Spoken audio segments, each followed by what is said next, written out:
country has been through so much, coming out of its infancy, rolling into childhood, stumbling through our teen years, and now the U.S. is a young adult struggling with some profound identity choices.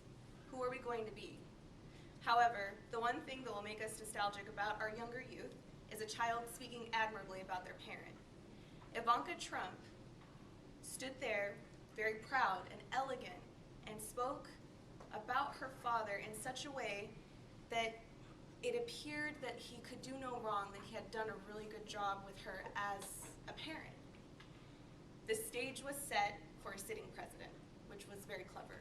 The background, the flag, that scene has been in our nation for a very long time, and very, very smart. She gushed about Donald Trump so sincerely, it's disarming.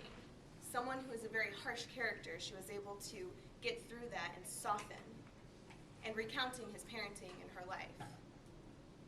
She used key phrases to provoke emotions as well. She folded in those phrases we hear all the time, being left behind, fear of our nation being left behind. Her father is a bold independent, he's battle-tested, that he says what he means and he means what he says, that he isn't PC.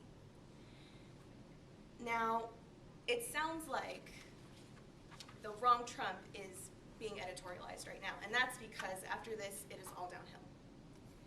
Fear is one of the greatest motivators, and Trump has cultivated it in his speech. Issues with illegal immigration are a hot touch for most Americans, especially Republicans, which is his target audience. So he decides to say out loud the deepest fears that this audience carries. They aren't sending their best. They're sending their criminals, their murderers, their rapists. Some, I guess, are good people. Even the verbiage he uses is very calculated. They're sending. What does that sound like? That sounds like someone is invading. Another calculated move he brings up is that we don't beat people anymore. We don't have any more victories. That bolsters his point about there being an invasion of these immigrants, these people who will mean to harm us, who are just going to do wrong. He blames all of Latin America. Latin America as a whole is to blame for the struggles that we have in our economy. That the entire nation of Islam is terrorist.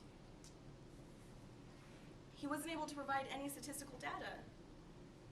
His main goal was to tap into the deep biases that no one says out loud, those dirty secrets, so he didn't need any hard evidence.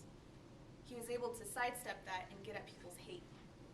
I love wounded soldiers. And he paused for applause, which he does throughout his entire address. He would say things just to get reactions from people. Obamacare was a big lie. And each time he made these statements, he paused for a second to see what the reaction from the crowd was, because he needed to pander. He needed to say things that would get people to react, because he didn't have the substance.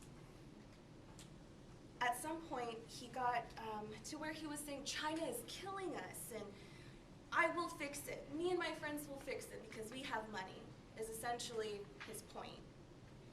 And by the middle 30 minutes of it, I just had to sit there, and I felt like when you're a kid and you have a melted popsicle in your hand and it's thick and it's just running over you and it's just kind of happening. And it just fell apart. He lost his focus. I believe that's where he went off key, where he is famous for going off context. So Trump sounds more like a doomsdayer to me, standing outside one of his hotels with a sandwich board shouting, "This is the end," rather than a man who runs the movement.